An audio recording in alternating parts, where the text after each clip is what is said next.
Hey everybody, and welcome back to Calc 3 Online.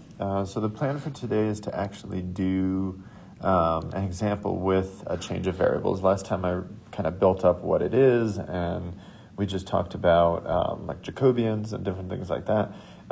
So this video we'll actually get into using it to do some actual computations. But I want to start off with this. So some of the naming in different textbooks with this topic is a little bit frustrating, so I wanted to bring up an important point. So Jacobian, that term can get thrown around for a few different things, okay?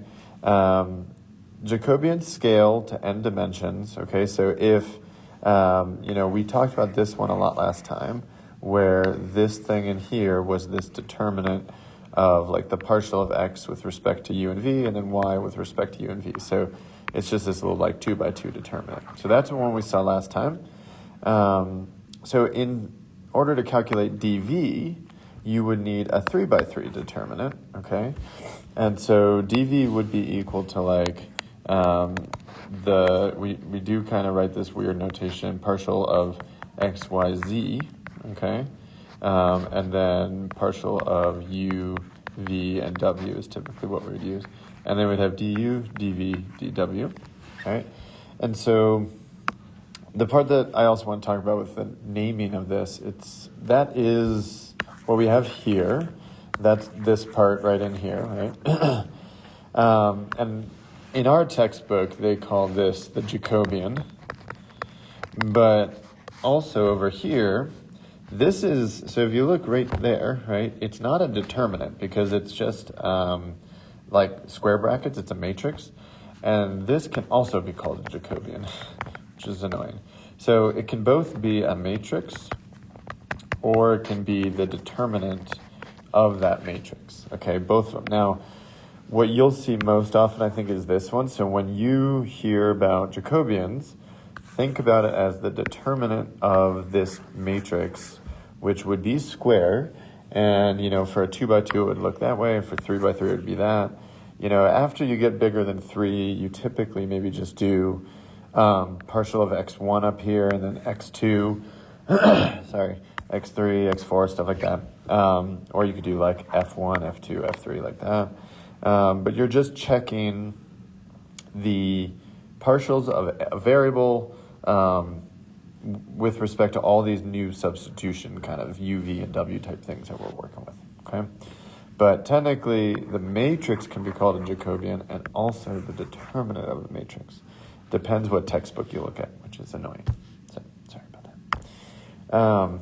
So I think I've said this before, but I don't think I ever wrote it down, so I think it's good to write it down. So it's something you learn about in linear algebra, but when computing determinants, you can actually do it along any row or column as long as you use the appropriate like sign pattern. So there's something called cofactors you'll learn about, and I don't want to get into it right now, but basically they follow this plus minus pattern all the way through. And so, for 3 by 3, we're used to doing like when we do cross product, which is a determinant, we're expanding along the top row with I, j, k, and we always know that like the j term is negative, but it really just fits this pattern. You actually could get the same thing if you expand along like any row or any column as long as you adhere to this pattern, okay? So I want to compute the Jacobian, the determinant one. That's what I'm going to call the Jacobian for spherical coordinates. So these are my spherical coordinates I'm used to. We know that the Jacobian should be this, for spherical, this weird little extra part that pops up is rho squared sine phi. That's what we should get, okay? And I would personally recommend you expand along that bottom row right there. If you can do it along any row or column, it's definitely the easiest one. So if I expand along that, I would just have to follow, it'd still actually be plus minus plus, it'd be like the bottom row here. And so setting it up, it would look like this. All right, so what I did there is, these are kind of one line, but it's too big. It's cosine times, this determinant, and then 0, so I didn't even write it, and then, so plus minus plus, so that's why it's negative, because it didn't change the sign. this one times this little mini 2 by 2 determinant, right? And so, oops, I missed a bar in here. I should have a bar. So then if I go in and do like these determinants, I would get this. And so then inside of here, there's a lot to kind of factor and simplify out. So you could take out like minus rho squared sine phi cos phi from each of these, and then you'll have like a sine squared plus cosine squared left over, and so that would be a 1, right? And you can do a similar thing down here. If you take out rho sine squared phi from each of these, you'll have a sine squared plus cosine squared theta left over. And so you do that kind of stuff. You pull those out and simplify it down, and you could get this. All right, and then from here, we're basically there. You've got, let me get a color, so you could take out a minus rho squared sine phi, okay? And then you have like a sine squared and a cosine squared, which would cancel. So minus rho squared sine phi. And then this is like an important point right here. So the Jacobian, I said this last time, but didn't really stress it too much yet. So the Jacobian is a measurement of like, it's related to how the area is changing in the transformation. And it is very directly connected to like the area element of it. And so you need it to represent a positive number. So actually, if you look in if you look back here, okay, so dA, like an area element, is, you've got this notation around the Jacobian du dv. The Jacobian has a determinant in it. So it's almost like you might easily get confused about what those bars are. And like, are they the same as these bars? And they are not, okay? I can't stress that enough. This is a determinant, okay? So when I write that, there is a determinant embedded in. That's where this is. This thing over here is truly absolute value. And it's there because you want to measure how the area is changing, and you don't want the area element to have a negative number. Because like, if this, du and dv, they're like measurements of, changes in length. They're going to be positive things. You're not going to get negative du's and dv's. And if this was negative, then the area change is negative. And we don't really want that. And that's why it's related to that. So just take absolute value of whatever you get out of this determinant. Okay. So once we do that part, that's how we go and get rho squared sine phi, okay? And it's okay that we're getting a variable because phi, if you think about where it's defined, right? Phi is defined between, 0 and pi. And sine between 0 and pi is positive. So that part is like good to kind of check, but that's not an issue, okay? So that is actually like where, like formally, we're getting this weird rho squared sine phi that pops up when we do a switch to spherical coordinates. Okay, so I want to actually do an example. And basically the thing with these problems, we're doing u sub in a higher dimension, so it's kind of like u, instead of picking just u to do your sub, you pick a u and you pick a v. And so the weird thing is that you start with u and v, but then what you'll do is you'll actually solve them for x and y. And everything in the Jacobian that we're going to have to worry about is basically written in that context. So we'll be taking partials of x and y with respect to u and v and work off of that. So a lot of times you just look at it, and I'm not going to try to give you really tricky ones, and you kind of look and be like, what would help me simplify this problem a lot? And you'll get better at it, obviously, the more you do it, but it does relate to u sub, because it is u sub. We're just doing a higher dimensional version of it. And we know that if you have like e to the, like let's say like x over 2 dx, that's a nice integral, okay? Like if you're doing the integral of that. And that's kind of begs why I would pick what I would pick for u and v. Because if like u and v are, one of those will be constant in regards to the other one. So if I had an integral that was like e to the u over v and then du dv, right, double integral, this to me is just as easy as that, because like v, it acts as a 2 does to x. So it kind of makes me think that the best guess for u and v would just literally be these two things in the fraction up here. And that is a good place to start. I mean, to be honest, sometimes you just try one and it works, and sometimes you try one and it doesn't work. But I would pick u to be x plus y, let's say, and v to be x minus y. And we need x and y out of this, so we basically have a system of equations, and we want x and y in terms of u and v, okay? So I'm going to just subtract these. So u minus v equals, I kill that off, right? 2y. And then divide by 2, and that is now like a useful part for my Jacobian, right? It'll be like, it'll basically act as, the like bottom row here. I can use that, and I can take that thing with respect to u and then that thing with respect to v.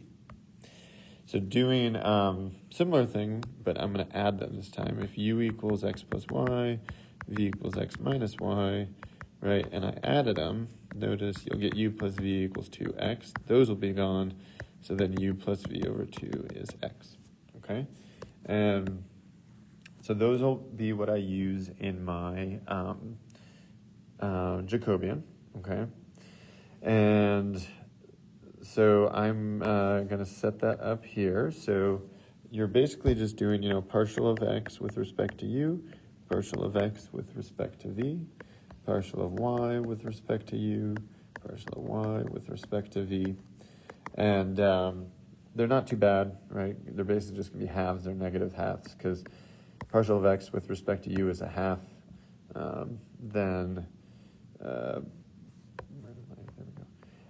Partial of x with respect to v is also a half, and then y with u is a half, and y with respect to v would be a negative half.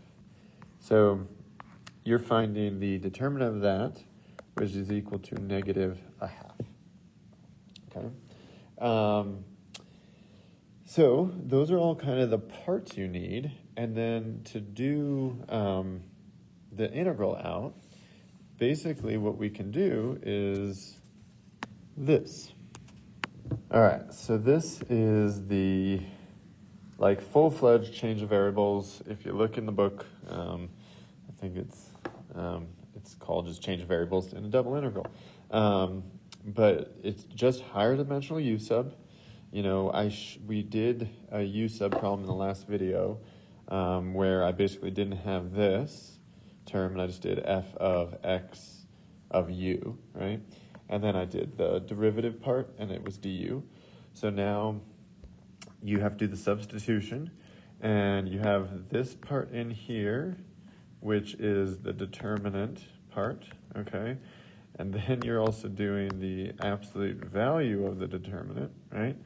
And now it's just switched over to a du dv. So you basically, if you do this, it's like you're taking the problem and you're transforming it to a new space. But if you do it, you should maintain the same answer. It's just making it easier the same way that u sub makes some integrals easier to solve, okay? So if we go and plug all this in, okay, we have e to the u over v, right? That's this part right here. And then we need the absolute value of this Jacobian. So we need 1/2 in there, not negative a half. And then we've got du dv. So now it just becomes a matter of figuring out bounds. And so here, I'm saving you quite a bit of work because honestly, this is the part always that felt like the longest to me.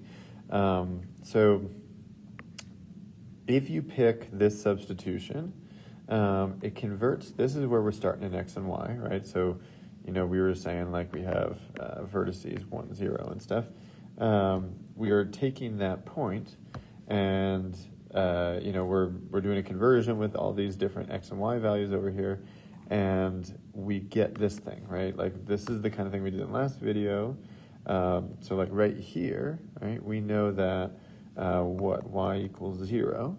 So if y equals 0, then in our u minus v over 2 equation, that it equaled y before. So u minus v over 2 equals 0, okay? And then you can multiply by 2, and you can see that you get u equals v. This little part right here is translating right here, okay? And you could keep going around, like this part ends up here, this part ends up here, this part ends up down there. And that is an important part of all change of variables. This is basically the part where you do this in u sub too. Actually a lot of times I don't evaluate the bounds with the u sub when I do a single integral this way. I just go and do the substitution, do out the indefinite integral, and then I switch back to xy. But here we're basically switching fully over and we're getting uv bounds instead of xy bounds. So that's the idea. So this is definitely like one of the longer parts of this problem. And a lot of times you'll have to do this thing where you wrap around the figure, convert them all, get the new figure. But if you have the new figure, which we have already here, then it's pretty quick because now I can just look at this 2D region and I can see, okay, u, so it's u and then v. So u is going from this to this. This over here is minus v, okay, so let's try to color code this. So u goes minus v to v, right? This bound to this bound. And then v goes from 1 to 2. So, I don't know what color, let's do orange. 1 to 2. And then that's basically it. It's a pretty nice integration at this point. And I think that by far the hardest part of this is setup. So I'm not going to get into too much of the integration. Basically the way, I'm thinking about it is if you had like an integral of e to the x over 2 dx, right? It's just going to be e to the x over 2, and then you just divide out by that constant. And so, basically it'll turn out to be multiplying by 2 there. So if I just do the same exact kind of thing here, you would basically divide out by v, or 1 over v, but 1 over v is constant with u and all that. So, I'll kind of just get started with this one. So we would basically divide by 1 over v, but that's the same as multiplying by v. So v e to the u over v, I think I did all that right there, yes, minus v to v, and then we have a half still. Let's just stick that out in front. And then dv. And then you can go plug all that in. I'm just going to actually tell you. If you plug all that in, and then it's actually quite nice because you'll have like, v over v is 1, so you get just like an e, and then you have a minus e to the minus 1, so 1 over e. It's really quite nice at that point. In the end, you should get 3/4 e to the minus 1 over e. So that's it. So this is the first one you've seen, and honestly, this is about as hard as integrals get. There's some that are just like not solvable, like by anything other than a computer, but in terms of what we can do on paper, this is about literally in the world how hard integrals get. So let's go over this one more time. So we're doing a higher dimensional u sub, okay? So it would extend to 3 dimensions really easily. You could do, if you had x, y, z, you would just sub in x in terms of UVW, y in terms of UVW. Just do your substitutions. Then you have to have this weird thing here, which in here, not including the blue bars you see, that is a determinant of that matrix that we've talked about over here, right? The whatever dimension you got of that one. Then we're taking absolute value, and that's linked to an area problem, and we're trying to maintain, a positive area that we're integrating over. Okay, we might get a negative answer from the integral, but that just means there's a certain amount below. There's more stuff below the area I'm integrating over, or the volume I'm integrating over. But this thing specifically with the du's and dv's, this is an area element or a volume element, and that is a positive physical construct, right? It's the thing we're integrating over. So you do your Jacobians. Well, sorry, back up. You pick your u's and v's for 2D. If it was 3D, you pick your uv and w. This part can be kind of annoying, sometimes even getting x and y in terms of that. Then you do your Jacobians. Make sure that, don't forget that you will take absolute value when you put it in here. And then the bounds can be a beast too. So you might not have this, and what you have is definitely some sort of information about what you're integrating over. So here, this region R down here. And then you might have to do the thing I had in the last video where I go through and get all of this region from this region basically. And then you can go and compute all the integrals. So you have to do that too. It's a lot. And I want to go over just one more example, kind of just show you how we might do this in another example, because you definitely are going to need to see some practice with this. All right, so double integral sine of 9x squared plus 4y squared. R is the region in the first quadrant bounded by this ellipse that they give you there, okay? And definitely an easier problem if you do a UV sub.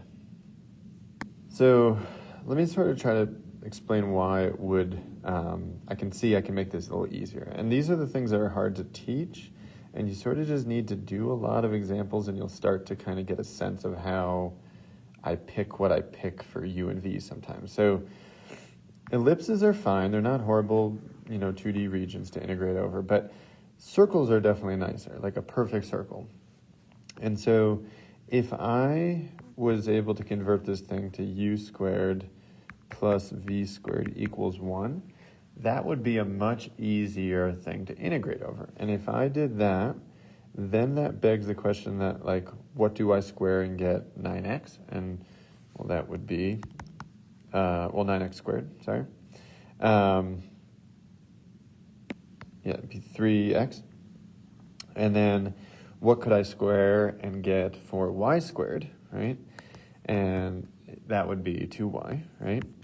And so if I did this UV sub, then it changes the problem. Basically what I've done is I would have converted it, and my ellipse morphs into like a circle in the new region. That's the idea. I had this slide here because I thought I might need it, but I didn't, which is why I skipped it. So that's kind of like the way I think about a lot of these, is I think about what would help me do this thing easier. And, also just sine of u squared plus v squared is going to be nicer in there rather than dealing with these numbers and stuff that are different. So there's not always one obvious choice. And like I said, you might just try something and it doesn't really work well or doesn't help, then just try a different one. It's like the same way that you get better at u sub in single variable integrals. After just doing a lot of them, you'll get better at these when you do a lot of, multiple integrals for change of variables. So these are pretty nice to convert, okay? X must equal then u over 3, and y is v over 2. And that's the thing I'm going to take my, use my Jacobian, right? So the partial of x with respect to u is a third. Partial of x with respect to v is 0. partial of y with respect to u is 0, and then partial of y with respect to v is a half. So my determinant is a 6, okay? And then I can go ahead and start plugging things in. I'm going to have sine of u squared plus v squared, okay? And then I have a 6 from the Jacobian, so I'm just going to put that over 6. And then I don't need to take absolute value because it's obviously already positive.